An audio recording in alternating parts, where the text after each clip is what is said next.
ಮೂರು ಬಾರಿ ಸಿಎಂ ಸ್ಥಾನ ಕೈತಪ್ಪಿತು ಎಂದು ಡಿಸಿಎಂ ಡಾಕ್ಟರ್ ಜಿ ಪರಮೇಶ್ವರ್ ಅವರು ಅಂತರಾಳದ ನೋವನ್ನ ಬಿಚ್ಚಿಟ್ಟಿದ್ದಾರೆ. ತಮ್ಮ ಒಡೆತನದ Siddhartha academy of higher education ವತಿಯಿಂದ ಅಭಿನಂದನೆ ಸ್ವೀಕರಿಸಿ ಮಾತನಾಡಿದ್ರು. ನಾನು 2013ರಲ್ಲಿ ಚುನಾವಣೆ ಸೋತೆ. ನನ್ನ ದುರಾದೃಷ್ಟವೋ ಅಥವಾ ಹಣೆಬರಹವೋ ಗೊತ್ತಿಲ್ಲ. ನಾನು ಸೋತ ಕಾರಣಕ್ಕಾಗಿ ಸಿದ್ದರಾಮಯ್ಯ ಅವರು ಮುಖ್ಯಮಂತ್ರಿ ಆದ್ರು. ಬಹುಶಃ ಗೆದ್ದಿದ್ರೆ ಅವರು ಸಿಎಂ ಆಗ್ತಿರ್ಲಿಲ್ಲ. ಇನ್ನು 2018ರಲ್ಲಿ ನಮ್ಮ ಪಕ್ಷ 80 ಸ್ಥಾನ ಗೆದ್ದಿತ್ತು. 30 ಸ್ಥಾನ ಗೆದ್ದಿದ್ದ ಪಕ್ಷದೊಂದಿಗೆ ಮೈತ್ರಿ ಮಾಡಿಕೊಂಡ ಕಾರಣದಿಂದ ಎಚ್.ಡಿ. ಕುಮಾರಸ್ವಾಮಿ ಅವರನ್ನ ಸಿಎಂ ಮಾಡಲಾಯಿತು. ಅವತ್ತು ನನ್ನನ್ನ ಸಿಎಂ ಮಾಡಬಹುದಿತ್ತು. ಎರಡನೇ ಬಾರಿಗೂ ಅವಕಾಶ ಕೈತಪ್ಪಿತು.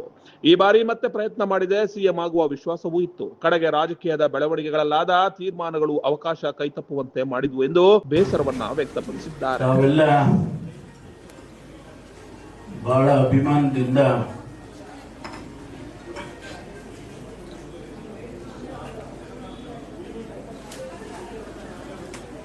ಅಭಿಮಾನದಿಂದ ನಾನು ಮೊದಲನೇ ಸಾರಿ ಸೆರಿಕಲ್ಚರ್ ಮಿನಿಸ್ಟರ್ ಆದಾಗ ಇದು ಬಂದ ಊರಿಗೆ. ಸ್ವಾಭಾವಿಕವಾಗಿ ಆಗಿನ್ನೂ ಚಿಕ್ಕ ವಯಸ್ಸು. ಮನೆ ಹತ್ರ ಬಂದಾಗ ಹಾರ ಇಟ್ಕೊಂಡು ನಿಂತಿದ್ರು. ನನಗೆ ಹಾರ ಹಾಕಿದ್ರು. ಹಾರ ಹಾಕಿ ಕಣ್ಣೀರು ಹಾಕೊಂಡು, ಯಾರೋ ಪಕ್ಕದಲ್ಲಿರೋದು, ಯಾಕೆ ಸ್ವಾಮಿ ಸಂತೋಷ ಪಡಬೇಕು, ನೀವು ಕಣ್ಣೀರು ಹಾಕ್ತಿರಲ್ಲ, ಅಯ್ಯೋ ದಡ್ಡ, ಅದು ಆನಂದ ಬಾಷ್ಪ ಕಣಯ್ಯ ಅಂತ ಹೇಳಿದರು. ನಾನು ಎಸ್.ಎಂ. ಕೃಷ್ಣ ಅವ್ರ ಕಾಲದಲ್ಲಿ ಉನ್ನತ ಶಿಕ್ಷಣ, ಮೆಡಿಕಲ್ ಎಜುಕೇಶನ್ ಎಲ್ಲ ಸಚಿವನಾದೆ. ಆಗ ಹಿಂಗೆ ಬಂದೆ. ಊರೆಲ್ಲ ಸಂತೋಷ ಪಡ್ಕೊಂಡು ಮೆರವಣಿಗೆ ಮಾಡಿ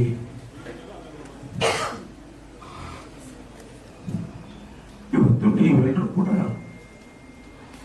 ಅಷ್ಟೇ ಸಂತೋಷದಿಂದ ನಾನು ಮಾಡ್ಕೊಂಡಿದ್ದೀನಿ. ಸಾರಿ.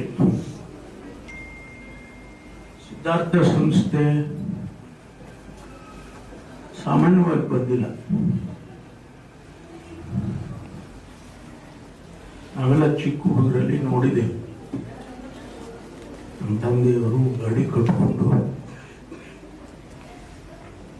ಹಳ್ಳಿಗೆ ಹೋಗಿ ದವಸ ಇಸ್ಕೊಂಡು ಬಂದು ಮಕ್ಕಳನ್ನು ಸಾಕಿ ಸಂಸ್ಥೆಯನ್ನು ಕಟ್ಟಿದ್ರು. ಹುಷಾರಿಗೆ ಅವತ್ತು ಕಲ್ಪನೆ ಇರಲಿಲ್ಲ. ಒಂದು ದಿವಸ ಇದು ವಿಶ್ವವಿದ್ಯಾನಿಲಯ ಆಗತ್ತೆ ಅಂತೇಳಿ ಇವತ್ತು ಆ ಮಟ್ಟಕ್ಕೆ ಬೆಳೆದು ನಿಂತಿದೆ. ಅದೆಲ್ಲ ಆಗಿರುವುದು ಈ 60 ವರ್ಷದಲ್ಲಿ ಒಬ್ಬ ಅಟೆಂಡರಿಂದ ಹಿಡಿದು, ಒಬ್ಬ ಹೆಡ್ ಮಾಸ್ಟರಿಂದ ಹಿಡಿದು ನೀವೆಲ್ಲರವರೆಗೂ ನಿಮ್ಮ ಕೈನಲ್ಲಿ ಏನಾಗಿದೆಯೋ ಅದನ್ನ ಸಹಾಯ ಮಾಡಿದೆ. ನಿಮ್ಮದೇ ಆದ ರೀತಿಯಲ್ಲಿ ಮಾಡ್ತೀರಿ. ನಾವು ಎಷ್ಟೋ ಸಾರಿ ಹಿಂಗೆ ಮಾಡಿ ಅದು ಮಾಡಿ ಹೇಳ್ಬೋದು, ಆದರೆ ನಿಮ್ಮದೇ ರೀತಿಯಲ್ಲಿ ಮಾಡ್ತೀರಾ. ಅದು ನಿಮ್ಮ ಕಾಂಟ್ರಿಬ್ಯೂಷನ್ ಸಂಸ್ಥೆಗೆ ಮತ್ತು ಮಕ್ಕಳಿಗೆ.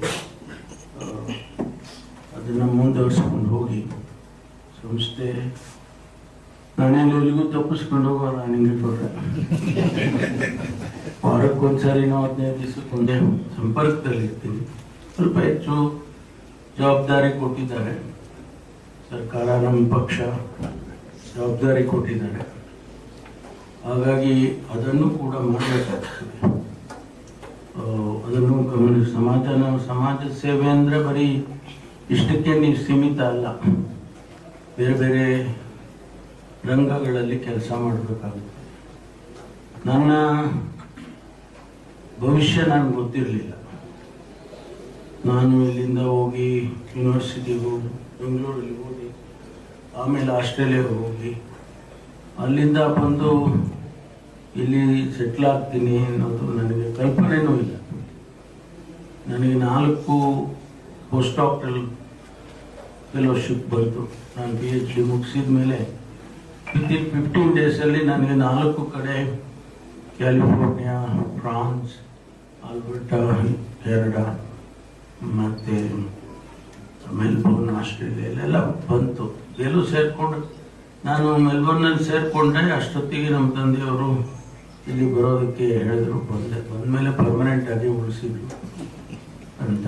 ಬಹುಶಃ ಅವರ ದೃಷ್ಟಿಯಲ್ಲಿ ಒಂದಿಷ್ಟು ಸೇವೆ ಮಾಡ್ಬೋದೇನೋ ಅಂತ ಹೇಳಿ ನನಗೆ ಪಾಠ ಹೇಳಿಕೊಟ್ಟಂಥ ಮೇಷ್ಟ್ರುಗಳು, ಪ್ರೊಫೆಸರ್ಸು ಇವರೆಲ್ಲ ಇದಕ್ಕೆ ಸಹಾಯ ಮಾಡಿ ಬೆಳೆಸಿದರು. Welcome to KK Jungle Resort Tumco!